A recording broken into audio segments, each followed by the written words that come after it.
Esse podcast é apresentado pela Aldeia.cc, feito para você acelerar na nova economia. Vamos nessa então, baby. Então vamos lá. Todo mundo pronto? Vamos nessa. Vamos nessa. Sejamos 14 horas e 5 minutos. É, isso aí, coisa linda. Quantas pessoas ao todo aí, Paula? 145. Ótimo. Temos 145 pessoas conectadas. Então, gostaria de agradecer primeiramente ao convite da Ana, ao convite da Aldeia. É um baita prazer, guria. Você sabe que eu te admiro um monte. A minha história com a Paula é super legal. Eu fiz um curso com a Paula uns anos atrás, lá na Anima. E foi, juro, foi o melhor curso que eu fiz na vida. Foi um curso transformador que me abriu os olhos para o futuro e para as tendências. Foi animal. Então, ó, eu tô com um prazerzão enorme de falar com essa guria hoje aqui, tá junto com ela, porque para mim é a deusa das tendências. Amado, e você também me inspirou muito numa época importante da minha vida, quando eu fui descobrir o design, que é o que guia hoje o meu trabalho, esse pensamento do design, essa proximidade, porque o design, quando ele é olhado nessa essência estratégica, ele nos ajuda a ver muita coisa, a ver além, e eu acho que ele vai ser aí um motor de reconstrução do mundo, desse momento de reconstrução que nós vamos viver nos próximos anos. Também acho. Eu fico muito feliz em poder falar e ver que tem ali, 159 pessoas que pararam, tiraram um tempinho para nos ouvir falar, porque isso me dá uma sensação de caminho certo, relevância do trabalho, e isso é uma das coisas que eu quero também falar para vocês ao longo dessa nossa live, nesse summit, porque vai ser muito importante entender a relevância do trabalho e a relevância do papel de cada um nesse novo momento. Concordo. Eu acredito que é um momento difícil, está todo mundo sem saber onde está pisando, né? Eu que tenho como uma das vertentes do futurismo, a gente olha muito para o futuro, e a Paula também com observações de cenários. Esse é o momento que a gente dá um bug, né? Tipo, meu Deus, e agora? Eu olho para onde? Né? Mas eu acho que, acima de tudo, a gente precisa ser otimista. Não dá para pensar com negativismo. Eu acho que uma das chaves, realmente, é você enxergar que existem possibilidades. Exatamente. Então, eu fiquei muito honrada, porque logo que começou todo esse processo, eu estou confinada desde o início da semana passada com meu filho, porque eu senti que alguma coisa viria uma avalanche de atitudes necessárias. Eu, como sempre, nesse sentimento de me antecipar as coisas, né, já me confinei, e aí a cabeça não parava de funcionar. Então, quando veio o convite da Ana para participar desse summit, que é muito relevante, ainda mais abrir esse momento de conversas poderosas, é isso que vai nos ajudar a manter a sanidade e entender algumas coisas, né? Porque, como a Ana falou, sim, vai passar. Isso eu acho que é a primeira coisa que a gente tem que ter em mente. Esse momento, ele vai passar, mas o mundo não vai voltar a ser igual, né? Então, não, de forma alguma. A ideia de chamar esse momento de o mundo parou e agora, né? Porque a sensação que eu tenho é de que a gente vai fazer uma pausa. Vai ter uma pausa aí de 1 mês, 2 meses. O mundo vai parar, a gente não está parando sozinho, está todo mundo parando junto. E depois dessa parada, né, as medidas tomadas aí a curto prazo, elas vão ter um impacto muito grande nos anos que virão. Então, o que eu queria, assim, começar falando um pouquinho, para colocar todo mundo na mesma página, aí desse raciocínio que eu gostaria de compartilhar com vocês, é como que funcionam alguns movimentos. Primeiro, a gente precisa entender alguns movimentos. É muito a base do meu trabalho explicar para as pessoas o que faz as pessoas saírem de um ponto e irem para o outro. Né? O que faz as pessoas se movimentarem em direção, e por que o mundo vai mudar depois dessa pausa, né? Porque essa pausa, ela vai exigir um movimento. A gente vai precisar sair de um ponto e ir para o outro, individualmente e coletivamente. Então, eu quero explicar para vocês um pouquinho o que acontece nesse movimento que responde às forças atuantes no momento, que é a base da teoria das tendências, que é o meu trabalho, para depois a gente mergulhar um pouco no para onde vamos, né? De onde saímos para onde vamos. Joia? Galera aí, sinalizando, joia? Então, vamos lá. Então, primeiro, eu optei por não passar slides para que a gente possa seguir um raciocínio. Então, pedir para vocês mergulharem aí comigo nesse raciocínio e pensarem nisso como uma história que eu quero contar de um tempo que a gente viveu e para onde nós vamos, navegando nessa ideia de drivers, que são esses grandes movimentos que acontecem no mundo e que impactam, né, a longo prazo. Então, a gente chama esses drivers de megatendências. Algumas pessoas utilizam a palavra megatendências na hora de falar de drivers, que são esses grandes movimentos, essas grandes mudanças culturais, econômicas, políticas, tecnológicas, que estão ocorrendo no momento, ao mesmo tempo, e que a gente também pode usar essa expressão forças atuantes. Quais são as forças atuantes que hoje regem o comportamento das pessoas, regem a sociedade, regem as decisões econômicas, políticas, ambientais, né? E elas são de base, então elas são fenômenos, acontecimentos, fatos que não tem como mudar, né? Elas estão indo, elas são essa realidade que corre paralelamente àquilo que a gente acredita, àquilo que a gente pensa. Vou dar um exemplo aí, por exemplo, o envelhecimento populacional, o aumento da população, a escassez de alimentos. Então, são fatos que têm impacto em muitas esferas e que elas vão dar força para uma coisa que nós chamamos de macro tendências, que são essas tendências socioculturais de fundo, que são os fenômenos e que são os movimentos. Então, eu tenho um fato que começa a se tornar muito incômodo ou começa a impactar de forma muito grande a sociedade, tem um impacto econômico brutal, tem um impacto político brutal, né? E aí as macro tendências são esses movimentos das pessoas, esses movimentos comportamentais que fazem com que as pessoas reajam a essas forças atuantes. Elas regem as grandes mudanças sociais de um tempo. Tá? Então, quando a gente fala, por exemplo, de sustentabilidade, né, um exemplo bem básico assim que eu gosto de dar, mas ele explica muito disso. Né? Então, assim, a gente sabe que o planeta está pedindo socorro, que nós produzimos muito lixo, que nós somos muitos, que essa coisa do sentido da ecologia, né, como que eu otimizo os meus recursos, é um movimento que eu preciso fazer em diversos âmbitos. É uma macrotendência. E essas macrotendências vão gerar aí uns filhotinhos, tá? De forma bem simplista para vocês entenderem, que são os fenômenos de nicho, os fenômenos de mercado, que são uma resposta palpável a todos esses grandes movimentos que estão acontecendo.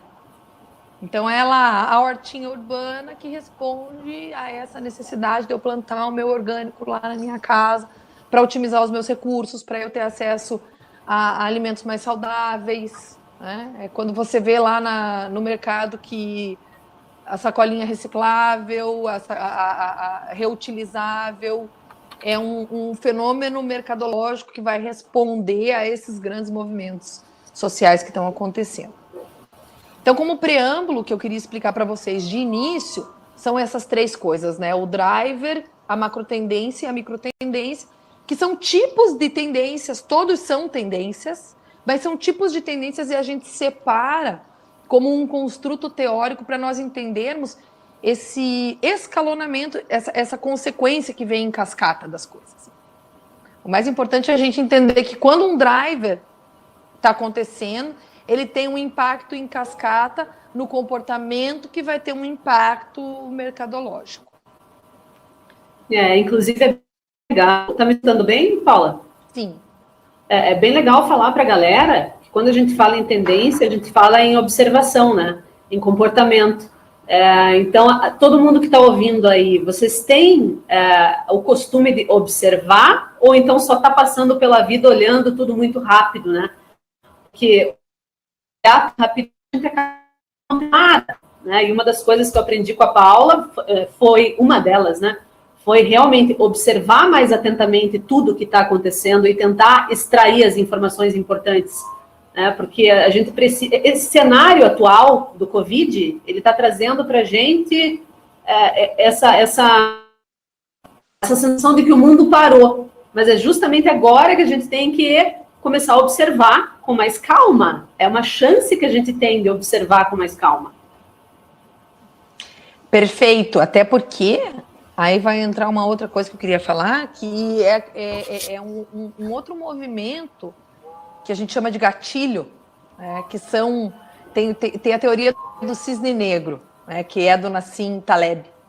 Ele escreveu um livro chamado Cisne Negro, e que são esses acontecimentos repentinos que ninguém previa no curso da nossa vida. Então, assim, quem que imaginar que o Covid ia causar essa mobilização a ponto de parar o mundo? Então, nós já tivemos outras situações, gripe espanhola, o próprio ebola, mas assim, imaginar que o mundo ia parar, que nós globalmente pararíamos em função de um vírus, né? Então, a teoria do cisne negro, ela explica um acontecimento que tem um impacto desproporcionado, que era um evento que aparentemente era inverossímil, muito para lá das nossas expectativas históricas, científicas, financeiras, tecnológicas, e que, de repente, para e desvia o curso das coisas, ou acelera o curso das coisas. E é um momento muito importante de observação, porque essa pausa, o mundo parou, assim, já adiantando, tem muito pouca coisa que a gente possa fazer nesse momento de pausa. Mas a coisa mais importante que a gente pode fazer nesse momento de pausa é observar. Ao invés de se desesperar atrás de uma solução para esse momento, é observar para onde esse momento vai nos levar, e para onde esse momento vai nos levar, os sinais já estão aí. As pessoas já estão dando esses sinais, os governos já estão dando esses sinais, né? Os economistas já estão dando esses sinais. Então, a gente tem que parar, olhar para essa informação e começar a enxergar o que vem depois, porque o futuro já está sendo construído agora. O futuro, ele é um construto que parte da realidade. Eu vi que a Ana travou, eu não sei se eu estou conectada. Então, gatilhos, o cisne negro, eles são, a gente chama de aceleradores de tendências. Então, eles aceleram em anos comportamentos e decisões que estavam latentes. E eu vou mostrar para vocês que a percepção que eu tenho é que esse acontecimento, ele vai acelerar coisas e comportamentos que já estavam sendo aí arranhados na superfície desde a crise de 2008. A gente já vinha falando de coisas, mas de repente essas coisas ficam urgentes. As decisões que eles demorariam anos para ser tomadas, deliberadas, vão ser aprovadas em horas. A gente tem que, em um dia, tomar uma decisão muito séria, e isso é um acelerador daquelas coisas que não é, de repente, vamos ter que ir para um caminho que a gente desconhecia. Eram caminhos que já estavam sendo traçados, mas eles vinham acontecendo numa velocidade X, e agora a gente decuplica essa velocidade.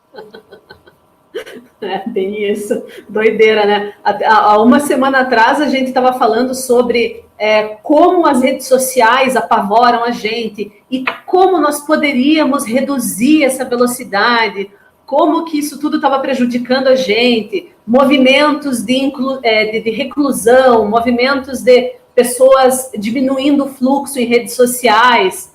Tadã! Tá aí o Covid. Tá aí o Covid, exatamente. Então, eu vou mostrar para vocês, isso, como a Ana está dizendo, né, que assuntos que já vinham sendo tratados e que ganham ou uma aceleração ou uma retração em função desse gatilho que é o Covid. Novamente, né, 2008, crise da Bolsa, muita gente faliu, vimos novos pobres, vimos um movimento chamado frugalismo, que foi um movimento deflagrado pelo Banco Merrill Lynch, banco americano, onde se dizia muito assim, pessoal, simplicidade, o dinheiro é virtual, os valores são reais, os amigos, a família. E me parece que esse é o discurso que a gente está vivendo nesse momento, né? O discurso básico é esse, então ele não é uma novidade. Então, como macro tendência, essa coisa do frugalismo, entre outras macro tendências, é um dos movimentos principais. Que impacto que a gente viu no mercado disso? Então, a gente viu lá na moda, por exemplo, as it girls usando roupinhas podrinhas, simples, high-low, vários movimentos de mercado, até nas embalagens, minimizar a quantidade de informação, né? Menos é mais, em muitos sentidos. Mas, principalmente, esse discurso de fundo de, o que importa? Né? Como que é a minha vida na cidade? Como que é essa vida consumista que eu levo, o consumismo chegando no ápice e, de repente, nada disso mais tem importância. Né? Exatamente o que a gente está vendo agora. Então, assim, o que o isolamento causa se eu não posso ir trabalhar e se eu tenho que pagar aquelas pessoas que são os meus funcionários, os valores humanos, né? Quem eu pago, quem eu não pago, que conta eu pago, o que eu posso consumir, para que eu guardo o meu dinheiro? E muito medo, né? O que nós teremos para amanhã? Se tudo ficar parado aí 3, 4 meses, tem muita gente que não vai nem poder voltar para o seu trabalho anterior. Então, essa sensação de instabilidade que a gente estava vivendo nesse momento, esse medo e esse rompimento com o status quo, que vai impactar as pessoas individualmente, que vai impactar o mundo socialmente, é o discurso principal. Então, tendo feito esse preâmbulo, né, quero ver se a Ana tem alguma pergunta aí que caiba nesse momento a gente responder, para a gente viver seguir falando do contexto mundial. Já começaram as perguntas do tipo, você tem uma dica? Meu Deus, o que eu faço? O que vai ser agora? Qual o próximo passo? É o desespero, Então é para lá que a gente vai agora, tá? Eu quis fazer esse preâmbulo para vocês entenderem onde está inserido o discurso. E aí eu quero contextualizar algumas coisas para vocês sobre a nossa história e que momento que a gente já estava latente para viver.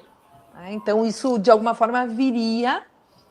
E aí, lá por último, a dica. Como é que a gente aplica tudo isso na nossa vida? E eu imagino que tenha muita gente aí pensando, como que eu aplico isso no meu trabalho? Porque eu preciso de dinheiro para viver, né? Esse discurso é muito lindo, mas assim, como é que vai ser? Como é que eu vou comer? Como é que eu vou pagar minha luz? Como é que eu vou pagar minha água? Então, sim, vamos falar disso. Então, eu vou seguir, tá? Eu tive o privilégio de, antes de cair nesse susto do Covid, eu fui fazer um curso de desenvolvimento de líderes e facilitadores pela via da antroposofia, com um grupo chamado Germinar. Eu não sei se vocês já ouviram falar. E nós passamos isolados com um grupo, 4 longos dias imersos, estudando tendências e desenvolvimento pessoal. E a informação em forma muito sincrônica, né, ou não, para quem acredita em sincronicidade, eu acho que vem muito de encontro com o que eu encontrei quando eu cheguei em casa. Né? Então, a Priscila, que foi uma das facilitadoras, ela fez um apanhado histórico que eu acho que vale a pena replicar para vocês, contando a história do mundo a partir dessa percepção do eu. Então, os egípcios, né, eles se organizavam socialmente nesse formato político da teocracia, as decisões vinham dos deuses, não do homem, e não havia uma noção coletiva de eu no Egito, né? Não havia uma noção individual, não havia a palavra eu.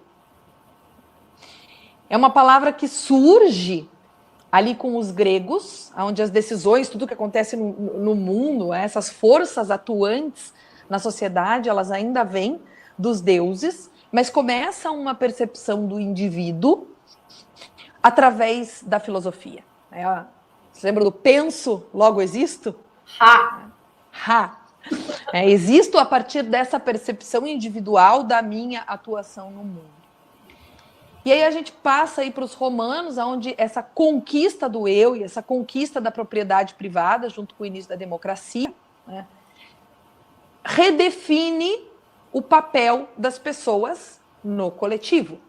Então, esse pedaço de terra é meu, essa casa é minha, eu ganho, eu trabalho, eu gero conhecimento individual para encontrar um papel individual no grupo.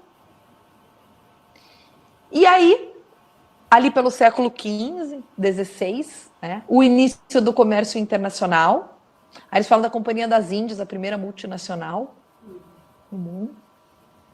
As decisões religiosas têm um viés político, mas aí a gente começa a ver o processo de globalização. Tá? Tem um gatilho interessante aí por essa época, que foi a peste negra, que devastou, né? Foi uma das mais devastadoras pandemias da história humana. Então, ela resultou na morte de 200 milhões de pessoas na Eurásia. E ela gerou um movimento muito importante e que define a forma como a gente vive hoje, que é o iluminismo.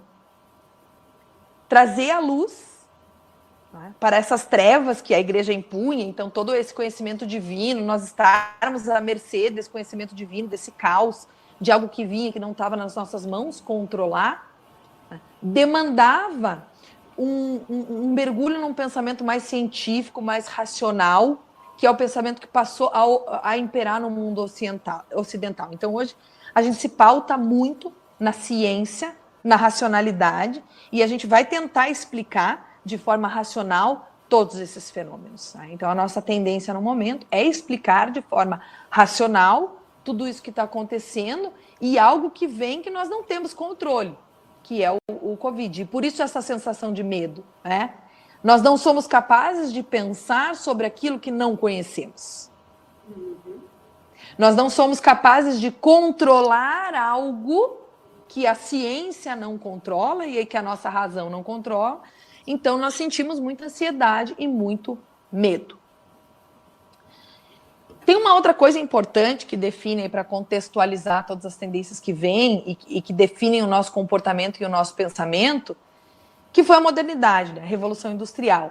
Então, esse período de desenvolvimento tecnológico, que teve início na Inglaterra, né, a partir da segunda metade do século XVII, e que se espalha pelo mundo, causando grandes transformações. É o surgimento da indústria, consolida o pensamento capitalista, e a gente está aí no 4º ciclo da Revolução Industrial. A gente veio falando até agora, né? O papo era Big Data, 4º ciclo da Revolução Industrial, tal...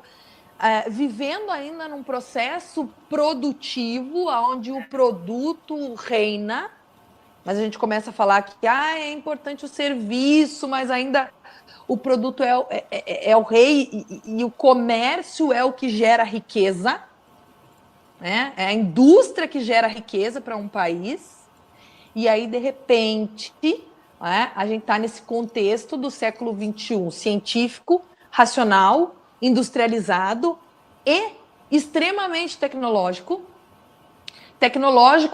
que reforça essa ideia dos dados, da informação individualizada, desse distanciamento das questões espirituais. É o ápice da era da individuação. A gente chegou no ápice da individuação. Sair lá do coletivo dos egípcios para chegar no indivíduo individuado, que o Jung usa esse nome, né? Indivíduo individuado, para reconhecer a unicidade de cada ser, a diferença dos seres humanos, a liberdade de se descobrir, a liberdade de escolher o seu caminho, a liberdade de observar seus próprios pensamentos, de ser alguém com uma contribuição única no mundo. E a indústria fazendo um esforço brutal para entregar tudo de forma individualizada. Cada um agindo por si, sem considerar o todo. E agora? Essa é a nossa realidade hoje. É como nós estamos vivendo hoje. E aí, chegando aqui nessa contextualização histórica, que eu também queria ouvir, se a gente tem alguma pergunta ou alguma colocação da Ana, se fica claro esse caminho que nós trilhamos rumo à individuação da modernidade. Depois eu vou falar um pouquinho para vocês como que a gente vai para o futuro a partir desse pensamento moderno. Nesse pensamento moderno, a gente também pode voltar para a modernidade líquida, né? Tem-se muito falado nos últimos tempos sobre isso, é um assunto que nunca foi tão atual, aí a gente volta para tudo aquilo que você comentou, aí aqui no meu WhatsApp, o povo está mandando pergunta no meu WhatsApp. Ok, olha aqui, ó. Olha só, e agora? Estamos reclusos, sou só eu e minha família dentro de casa, acredito que vou perder o emprego, não tenho skills tecnológicas desenvolvidas, o que eu faço depois do Covid? Vamos chegar lá. Vamos começar a contar. Já são duas, assim. Perfeito. É muito importante, para definir o que eu faço depois do Covid, saber que nesse universo da individuação não existe uma resposta que atinja a todos, mas existem algumas premissas que vão se tornar as premissas mais importantes desses novos tempos. E essas premissas, elas já vinham sendo construídas por alguns filósofos. Então eu adoro falar de 3 filósofos, que é do Michel Maffezoli, do Gilles Lipovetsky e do Bauman, que é o da Sociedade Líquida, que a Ana falou, adoro, né? Infelizmente perdemos o Bauman, mas seria muito legal poder ver o que o Bauman fala disso tudo. Então, são pessoas que já vinham estudando essa transição, porque independente do Covid, a gente tem que entender que o Covid é um acelerador desses processos. Olha, ó, a Cultura Mundo do Gilles Lipovetsky, todo cheio de post-its. Tá... esse livro é maravilhoso, é para todo mundo ler. É maravilhoso. Eu gosto muito desse livro também.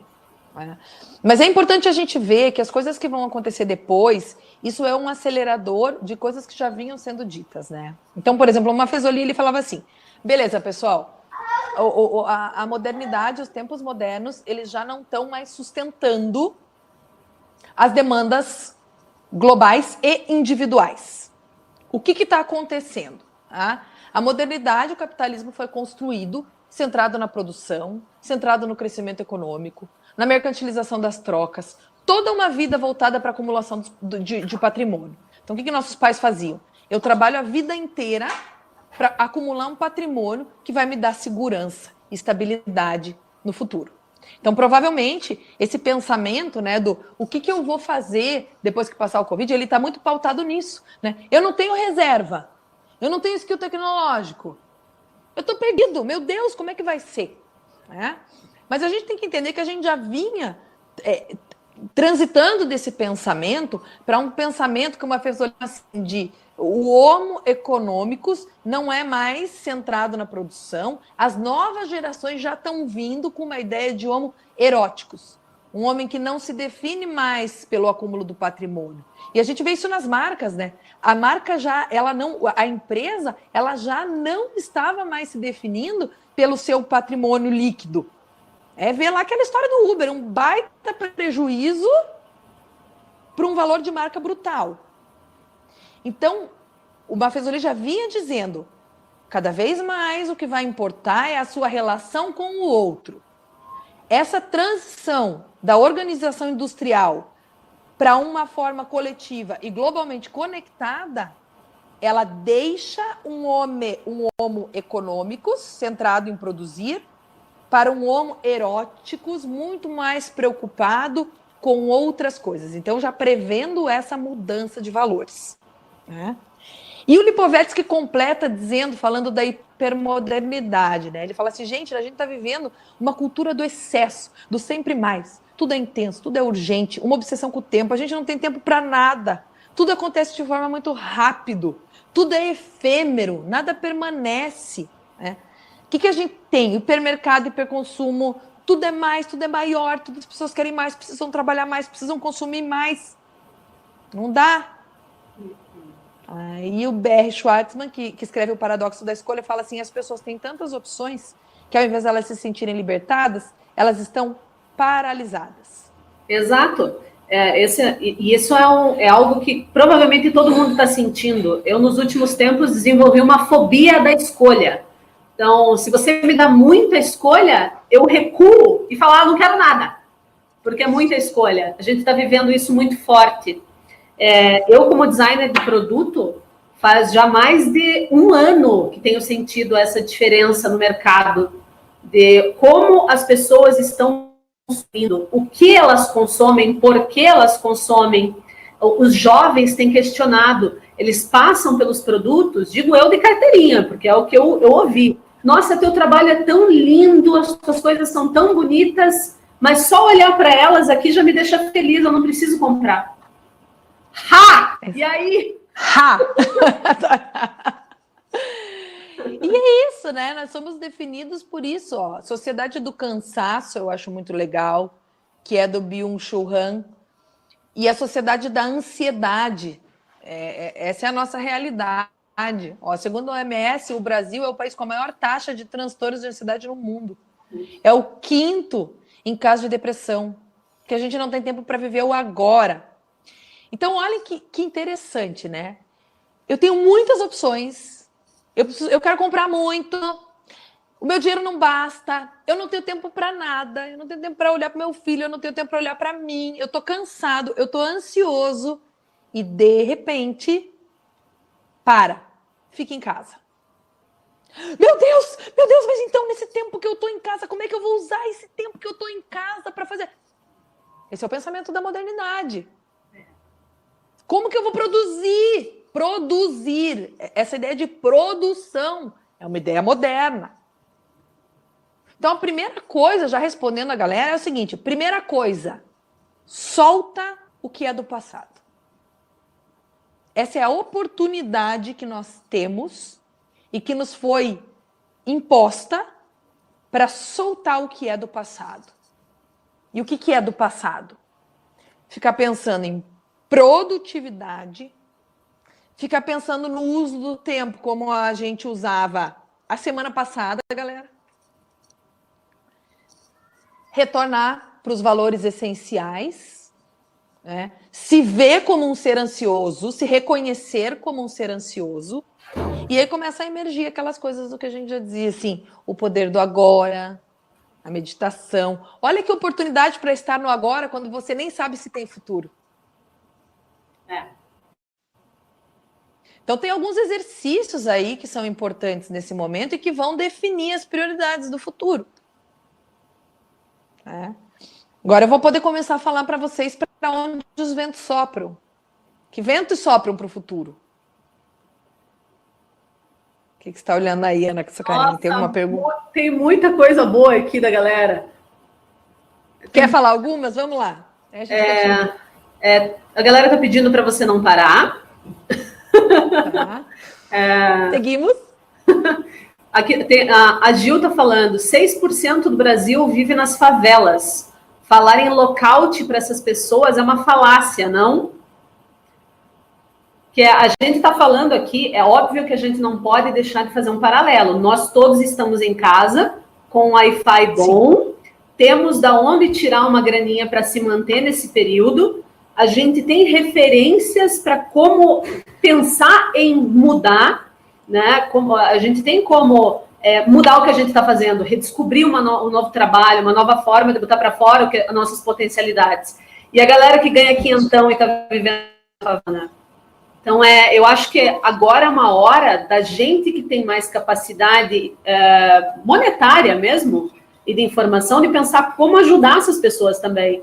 Esse é um momento comunitário, como a Paula falou. Não é só o próprio rabo. Não é só, por exemplo, eu como designer, como que eu vou criar uma nova coleção e vender mais? Acabou a história do lucro máximo.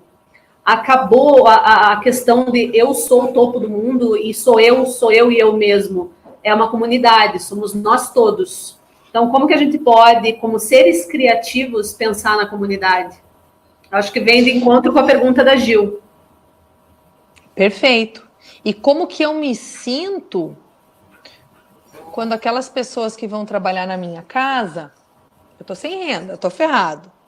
E aí eu tenho um monte de funcionário para pagar, ou aquela moça que trabalha na minha casa, que eu tive que dispensar, eu vou dispensar essa pessoa considerando pagá-la, ou eu vou dispensá-la para economizar o meu dinheiro? Eu tenho visto muito isso acontecer. Ai, dispensa todo mundo porque eu não vou ter dinheiro para pagar. Você pensou se ele vai ter o que comer?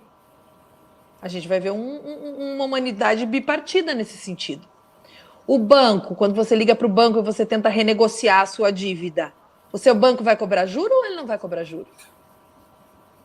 A gente vai começar a ver, observem essas coisas. E eu acho muito importante a gente entender uma coisa. Tem um dado da Europa que é 80% da população mundial será contaminada. O lockdown ele existe para que a gente espalhe a curva de contaminação, para que a gente não tenha um pico muito grande, muito rápido. Então, essas pessoas na favela serão contaminadas, nós seremos contaminados. De forma que a gente consegue empurrar essa contaminação para que o nosso sistema de saúde dê conta de nos atender. Hoje, 78% dos leitos da UTI estão ocupados. Né? Então, o lockdown não é uma medida protetiva individual, ela é uma medida protetiva coletiva. Então, a Lia Delcorte, ela fala assim, ó, o coronavírus, a Lia Delcorte, ela é uma pesquisadora de tendências muito foda, ela é muito, eu amo ela, depois eu escrevo para vocês o nome dela, para quem não conhece, uma senhora a ser seguida, assim. Ela começou a trabalhar com tendências no mundo lá nos anos 50. Coronavírus oferece uma página em branco para um novo começo. Tá? Então, todas as medidas de curto prazo tomadas hoje, elas vão reverberar a médio e longo prazo. Em tempos de crise, a cabeça das pessoas muda rapidamente. E essa fala é uma fala do Yuval Harari, num dos últimos artigos que ele passou para o Financial Times. Depois eu vou compartilhar com vocês, uma amigona minha, Maria Amélia, compartilhou esse artigo que ele escreveu sobre o coronavírus e ele fala isso, muitas coisas legais, né? Mas uma das coisas que ele fala que eu acho que é importante a gente ter em mente é isso. Tudo que for decidido nas próximas semanas vai reverberar a médio e longo prazo.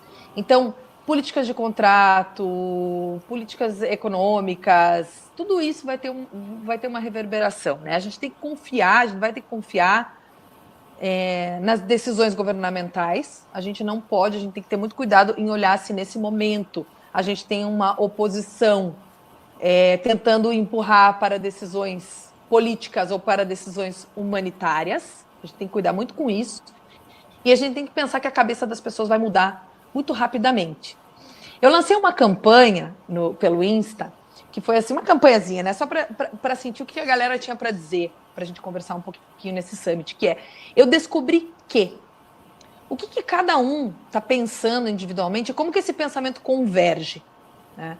E aí eu recebi algumas respostas do tipo assim, ó, achava normal ter uma vida ocupada, com prazos malucos, com agenda cheia, sem tempo, correndo pela vida. Eu mesclei algumas falas de algumas pessoas. Ou assim, ó, tudo tem importância, mas você passa a aceitar que tem que deixar de lado pelo coletivo. Alguns bens materiais perdem o seu valor. O mais importante passa a ser a saúde do próximo. Então, essas pessoas que estão na favela, eu consigo impactá-las. Eu estou cuidando da minha saúde, mas não basta eu cuidar da minha saúde. Eu tenho que ajudar a cuidar da saúde do próximo. Né? E o próximo, assim, quem que é esse mais próximo de mim que eu posso ajudar? Que coisas que passam a não ter importância? Eu teve uma colega que respondeu OKRs, KPIs, Agile, planejamento do ano, cumprir as tarefas do dia. Não importa, né? A gente volta para questões básicas. O que passa a ser importante? Aí as pessoas dizem, ligar para os amigos, economizar dinheiro, a família em primeiro lugar. E aí o que surge como máxima, liberdade. O privilégio de ir e vir, fazer coisas simples, poder ir para a frutaria, apreciar de verdade os pequenos momentos ao longo do dia, estar com a mente tranquila, ar e grama, contato humano. Pensarmos como um todo, entendendo que os nossos atos têm consequências para as pessoas e que cada um de nós faz diferença. Que o ser humano precisa se conectar, ele é criativo nas maneiras de fazê-los e que a vida segue online.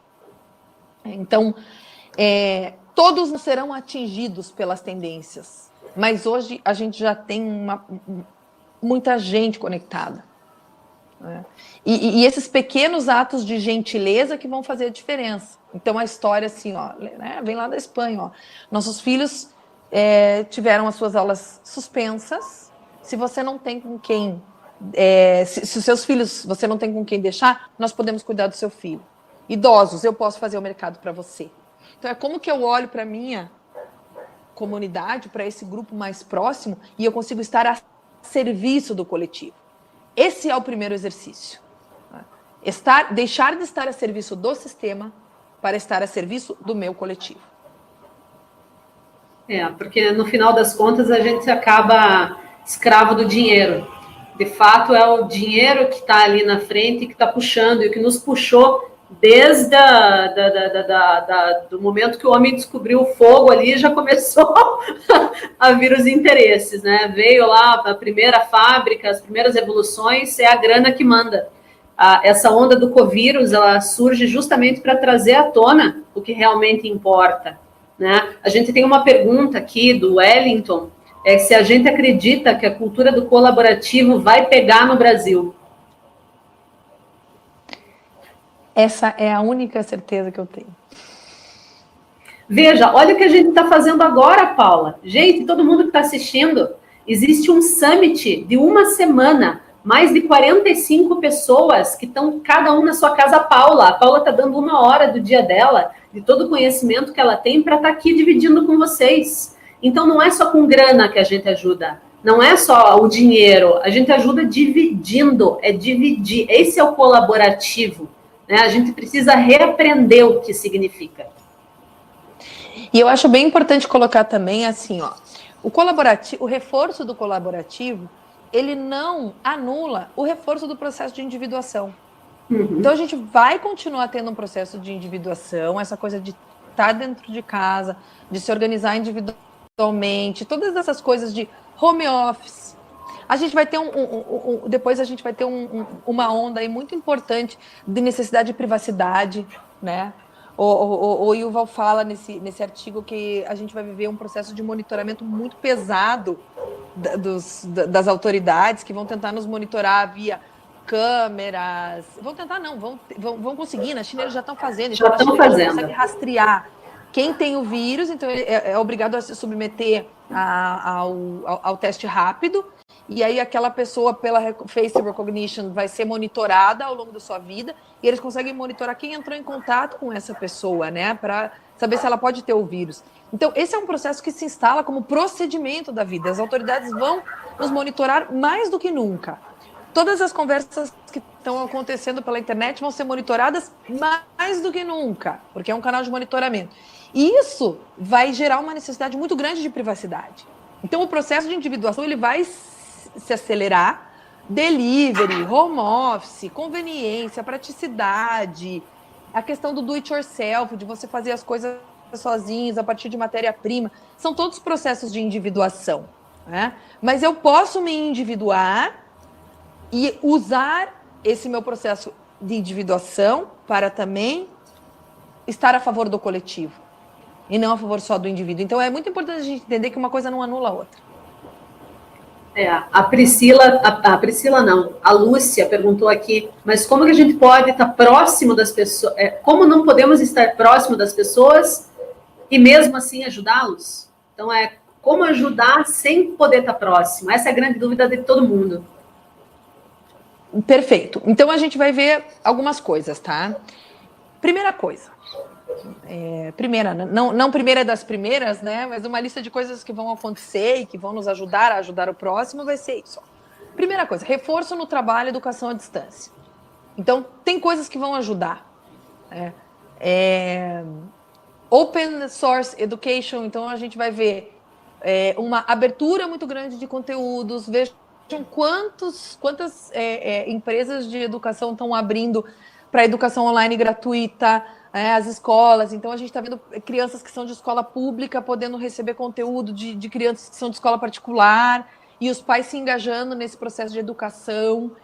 A própria telemedicina, que era uma coisa que hoje em dia está tão difícil você ter acesso a médicos, né? E a gente está vendo muitos médicos se colocando à disposição para que as pessoas não saiam de casa. Então, empresas como, por exemplo, Vivo, está dando bônus de internet por 2 meses. Google libera recursos avançados de Hangout para mais pessoas trabalharem remotos. Então, nós vamos ver diversos movimentos dessas grandes corporações no sentido de ajustar recursos e estrutura, infraestrutura, para possibilitar que as pessoas se comuniquem. E através da comunicação, nós poderemos ajudar as pessoas. Uma outra coisa que vai ser muito importante nesse processo de ajudar o próximo é o reforço na busca do propósito de vida e do trabalho. Então, se eu vou para casa, o meu business vai quebrar, eu vou parar mais rápido de pensar naquela ideia do indivíduo moderno que se definia pelo que ele fazia. Então, eu vou ter que parar de olhar assim, o que eu faço como profissional que eu posso ajudar o outro? E começar a pensar com a ideia da pós-modernidade, de quem que eu sou, qual que é o meu papel no mundo? Que papel que eu posso, nesse momento, incorporar, que é um papel de estar a serviço da comunidade e não do sistema, que era o que eu fazia. Né? Eu posso ajudar nesse processo de educação, eu posso ajudar nesse processo de disseminação cultural, de disseminação de informação sobre a saúde. Qual é o porquê de eu estar no mundo? Por que eu mereço sobreviver ao coronavírus? Que diferença eu faço? Então, uma grande oportunidade para as pessoas começarem a pensar em si mesmas, em quem elas são individualmente a favor do coletivo e não no que elas fazem. Porque essa ideia do que eu faço como gerador de riqueza e patrimônio não vai mais funcionar esse pensamento. Não cabe ficar focado em como eu vou fazer para ganhar dinheiro. Esse pensamento não funciona para esse momento. Eu preciso ajudar o coletivo a se harmonizar para que o coletivo sustente. A gente vai ver o caos. A gente vai ver o caos do coletivo. Mas o caos coletivo vai ser uma oportunidade para uma harmonização gradativa desse coletivo, uma reharmonização. E eu preciso ser parte desse processo de reharmonização do coletivo, trazendo uma mensagem, contribuindo nesse momento de forma gratuita, para que as pessoas comecem a compreender em que momento nós estamos vivendo e libertem os pensamentos que já não vão servir mais. A gente precisa fazer uma revisão de tudo que a gente acreditava, né? A tua fala toda até agora eu pensando comigo também, né? Porque eu sou produtora de peças e vendo peças, eu vivo disso também. Putz, eu não vou mais vender. Se eu não vender, eu não vou receber. Mas mesmo assim eu tenho um papel social e tenho um papel comunitário. Então a gente não pode, a gente tem que parar de olhar para o umbigo nessa hora. E a gente tem que começar realmente a repensar em como vai ser o cenário daqui para frente. A gente tem que construir juntos esse cenário e ele só vai ser construído de forma eficiente se a gente pensar dessa forma. Se a gente pensar do modo antigo, a gente vai patinar e vai sofrer cada vez mais. E a gente tem que pensar que a gente vai ter um mundo para reconstruir. Qual vai ser o meu papel como reconstrutor do mundo? Eu não vou mais ter o papel que eu tinha. Algumas pessoas talvez continuem tendo o papel que tinham antigamente, se elas tinham um trabalho que era de fato relevante. Mas se eu não tenho um trabalho, se eu já tenho um trabalho que já estava desgastado, considerando toda essa evolução na humanidade, essa é a hora de eu repensar esse trabalho. Porque se eu tiver um trabalho com um propósito de reconstrução do mundo, muito provavelmente eu vou conseguir me sustentar individualmente nesse próximo momento. E aí tem uma coisa, gente, bem importante, eu vejo que o nosso tempo vai indo, né?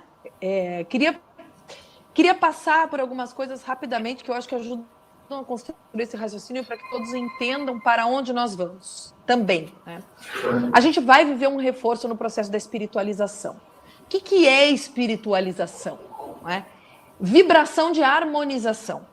Então, todas essas coisas que vinham, mindfulness, yoga, diversos tipos de formas de compreender a espiritualidade, tudo isso é vibração convergente. Isso é a entrega do controle individual para a harmonização do coletivo. E espiritualizar é sair da direção do que eu desejo na direção natural da vida, em favor do coletivo. Então, o caos, ele propicia processos de espiritualização.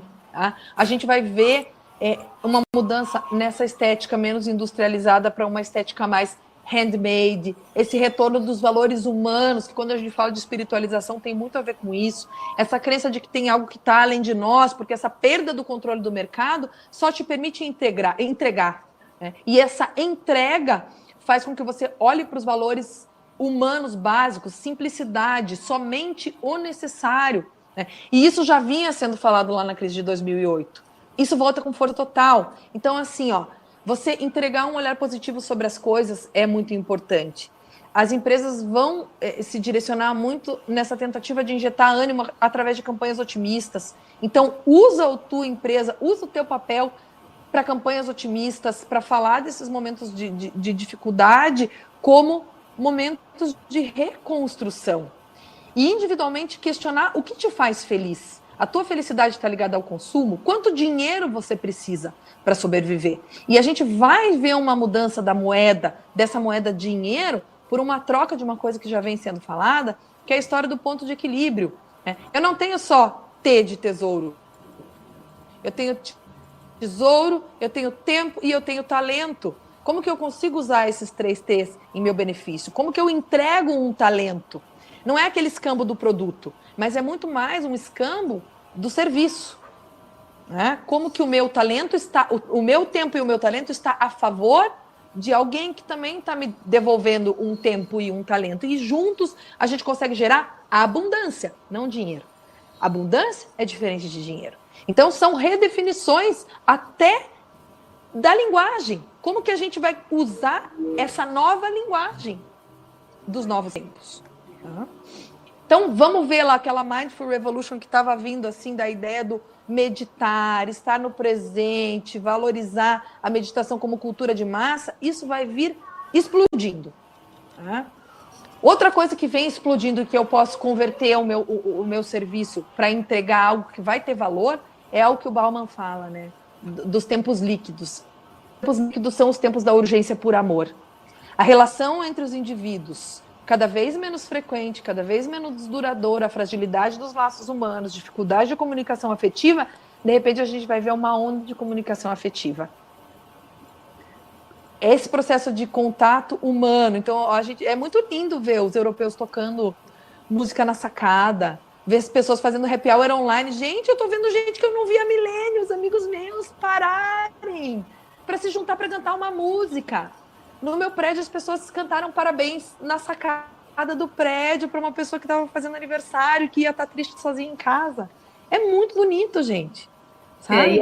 É legal ver isso acontecer, Paula, porque ano passado o Domênico De Masi veio para Curitiba para falar sobre o último livro dele, que fala sobre o ócio criativo, que faz link com tudo isso que a gente estava conversando. E eu lembro de ter saído da palestra dele e ter ouvido gente falar: esse velho é maluco, nada a ver, como é que eu vou parar de trabalhar, como é que eu vou ter ócio criativo, esse cara é louco, olha aí o que está acontecendo. Exatamente. Exatamente. E vai ser muito interessante também o que vai acontecer depois desse ócio criativo, né? Que vai ser essa aceleração da necessidade da retomada do espaço público. Eu recebi aquela brincadeirinha, acho que muitos receberam assim, porque agora eu entendo porque que o cachorro sai voando quando o dono abre o portão. Então, a gente vai ver um processo de criatividade frente às mudanças sociais, e a hora que a gente puder sair de casa, a retomada do espaço público e o papel das marcas na reconstrução dos espaços públicos. Já tinha um dado lá do Ibope de uns anos atrás, que era 62% dos consumidores brasileiros deixariam de comprar uma marca que está habituado para escolher outra que melhore a cidade, apoia a cultura, o bem-estar das pessoas e oferece lazer gratuito. Isso vai se acelerar. Né? Como que a minha marca, como o meu negócio, depois vai trabalhar em prol do uso dos espaços públicos. Né? E como que eu vou poder, como marca, como profissional, ressignificar os serviços e as experiências de marca. É o que a gente já falou. Como que isso vai ser ressignificado? Através da humanização das marcas, relações significativas com as pessoas. Né? Então, a gente vai ver um processo aí, para a gente finalizar, muito importante de valorização do heroísmo social. Pessoas tirando esse processo de heroísmo social dos governantes para se empoderarem, né, e oferecerem soluções para as pessoas de transformação. Então, esse ciclo de autismo social, de hiperindividualização, se transforma num desejo de se reconectar ao outro, num papel importante de reconstrução do mundo, e eu uso a minha marca, eu uso o meu trabalho em favor de tomar uma posição e entregar para a sociedade algo que eles de fato precisam, que é o que a gente fala da tal da empatia, né? Que é ver a dor do outro, de verdade. Agora a gente tem essa oportunidade. Então, Ana, eu queria encerrar com uma fala bacana aí de algumas pessoas, alguns pesquisadores de tendências. A primeira é que escolhas individuais impactarão o mundo. A humanidade precisará fazer escolhas, né? Realizaremos uma viagem à desunião ou faremos parte de um movimento de solidariedade global. Isso vai ser uma escolha. Se nós escolhemos a desunião, isso não somente prolongará a crise, mas provavelmente resultará em catástrofes piores no futuro. Se nós escolhermos a solidariedade global, nós venceremos não só o coronavírus, mas as futuras epidemias e outras crises que podem assolar a humanidade. Ali, Edelkort falava que a era da individualização acabou, e o Rudolf Steiner diz que só pode ser integrado aquilo que foi devidamente separado. Nós chegamos no ápice da separação. Agora a gente precisa integrar, tá? Todas essas coisas e partir de uma reorganização social que esquece a lógica do dinheiro e parte para uma lógica de solidariedade, de serviço, de apoio, de harmonização do coletivo. Então, a única coisa que a gente sabe é que a gente vai precisar se unir para vencer esse inimigo invisível, pelo amor, pela vibração positiva e por repensar o nosso papel no mundo.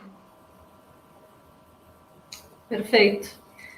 O que eu acho que eu vou encerrar com uma citação do Heráclito, que a única constante é a mudança.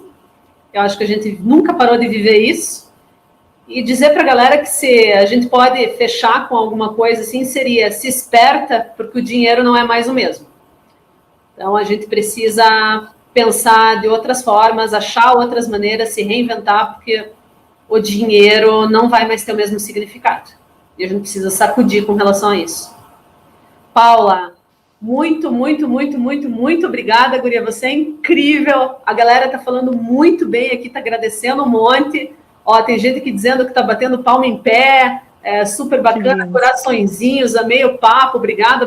Então, poxa, eu acho que essa também é uma das coisas que nós podemos fazer. E você que está ouvindo aí e que também pode fazer isso, faça. Divida, porque essa é a hora de fazer.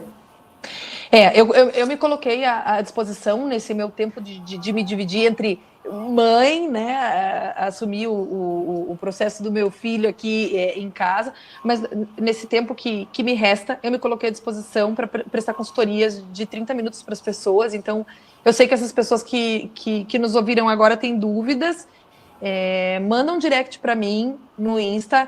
Eu marco um horário, a gente tem um papo individual aí de 30 minutos, um pouquinho mais, porque eu acho que a principal coisa que a gente pode ter agora é ter conversas poderosas, se ajudar através da comunicação, compartilhar conhecimento, e eu estou 100% à disposição, a serviço mesmo, não do sistema, mas do coletivo. Então, fica aí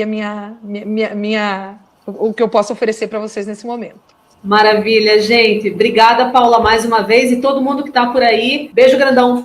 Obrigada, Paula. Valeu, galera. Fiquem bem, fiquem em paz.